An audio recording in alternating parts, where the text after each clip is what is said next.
කඳු වලින් වටවුණු කුඩා ගමක ඉපදුණු රොහාන් සාමාන්‍ය තරුණයෙක්. ඒත් ඔහු හැම විටම අසතුටින් තමයි හිටියේ. රොහාන් ගමේ හිටියේ සාමාන්‍ය තරුණයෙක් විදිහට. ඌ ලොකු දක්ෂතා තිබුණ කෙනෙක් නෙවෙයි. හොඳම කෙනෙක්වත් නෙවෙයි. ඒත් ඔහුට තිබුණ එක පුරුද්දක්. තමන්ව අනිත් අය එක්ක සංසන්දනය කරන එක. ශක්තිමත් පිරිමි ළමයෙක් දැක්කහම මමත් එයා වගේ ශක්තිමත් නම් හොඳයි කියලා හිතුණා. ලස්සනට ගායනා කරන කෙනෙක් දැක්කහම මටත් එහෙම හඬක් තිබුණා නම් මිනිස්සු මාව අගයයි කියලා හිතුවා. පොහොසත් කෙනෙක් දැක්කහම මටත් එහෙම සල්ලි තිබුණා නම් කියලා ඊර්ෂ්‍යා කළා. මේ පුරුද්ද නිසා රොහාන්ට හැමදාම හිතුනේ Taman කිසි වැඩකට නැති කෙනෙක් කියලා. කාලයත් එක්ක ඔහු මිනිසුන්ගෙන් ඈත් වෙලා හිටියා. තනියම කල්පනා කරමින් කල් ගෙවන්න ගත්තා. දවසක් රොහාන් තමන්ට නැති දේවල් ගැන හිතමින් ගමෙන් පිටත වනාන්තරයක ඇවිදිනකොට ඔහු දැක්කා භික්ෂුවක් ගඟ අද්දර ඇස් පියාගෙන භාවනා කරනවා. භික්ෂුවගේ මුහුණේ තිබුණේ හරිම ප්‍රසන්න, සන්තෝෂමත් ස්වරූපයක්. රොහාන් කුතුහලයෙන් භික්ෂුව ළඟට ගිහින් ඇහුවා. "ස්වාමීන් වහන්සේ, ඔබ වහන්සේ ගොඩක් සතුටින් සංසුන්ව ඉන්නවා වගේ. ඒත් මම හැම විටම අසතුටින්. අනිත් හැමෝටම මට වඩා හොඳ දෙයක් තියෙනවා කියලා හිතෙනවා. ජීවිතේ මට ඇයි මෙහෙම අසාධාරණ?" භික්ෂුව ඇස් ඇරලා සිනාසිලා රොහාන්ට ලිලි බීජයක්, අබ බීජයක්, උණ බීජයක් දුන්නා. ඊට පස්සේ කිව්වා මේ බීජ තුන පස්වල සිටවලා රැක බලාගෙන මාසයකින් ආයෙ එන්න කියලා. රොහාන් බීජ තුන ගෙදර ගෙනිච්චා. පස්වල සිටවලා දිනපතා වතුර දැම්මා.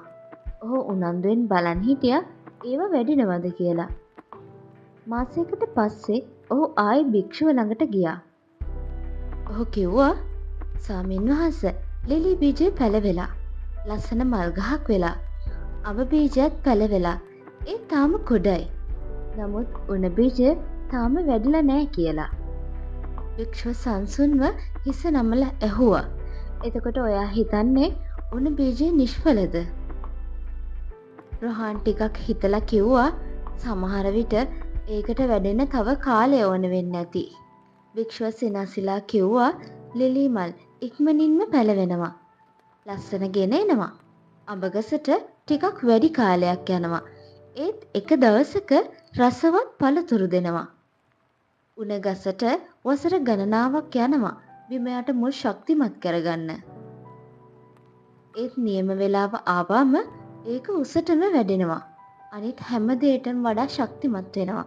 මේ ශාක තුනටම තමන්ගේම වෙලාවක්, තමන්ගේම වටිනාකමක් තියෙනවා." ඔයත් එහෙමයි රොහාන්. සමහරු ලිලි වගේ ඉක්මනින් වර්ධනය වෙනවා. සමහරු අඹ වගේ කාලයක් ගත කරලා වටින දේවල් දෙනවා. තවත් සමහරු උණ ගස් වගේ වසර ගණනක් ශක්තිය ගොඩනගාගෙන එකපාරටම ලොකු වෙනවා.